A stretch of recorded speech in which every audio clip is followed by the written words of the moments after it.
ce que nous appelons constitution ne l'est pas. C'est-à-dire, ce n'est pas une constitution, c'est tout simplement une loi particulière. Pourquoi une loi particulière?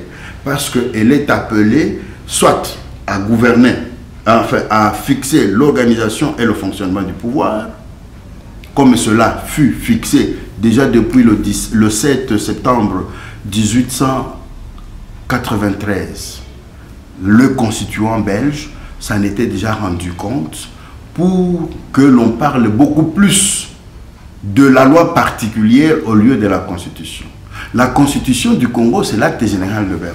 Oui, mais enfin, qu'est-ce que c'est la constitution? C'est la fondation, comme pour une maison. C'est la fondation pour une maison, mais cette fois-là, la fondation d'un État. Mais quand est-ce que le Congo a été fondé? C'est ce que nous n'étudions pas. Moi, je suis constitutionnaliste, vous l'avez si bien dit. Et à ce titre précis, il faut savoir que la Constitution n'a pas la même définition partout. Non, le référendum va donner le même résultat. Nous allons vivre des réformes et des réformes liées au fait que la Constitution que nous appelons Constitution, sans être une véritable Constitution, c'est pourquoi, autrefois, quand moi je présentais la Constitution actuelle, celle de 2006, comme un papier volant, les gens croyaient que moi je blaguais. Les gens croyaient que j'étais en train de blasphémer, j'étais en train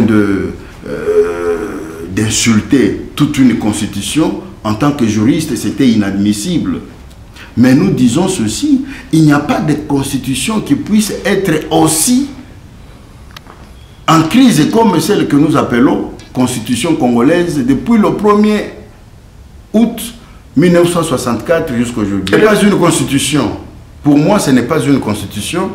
Je rentre dans les origines du Congo.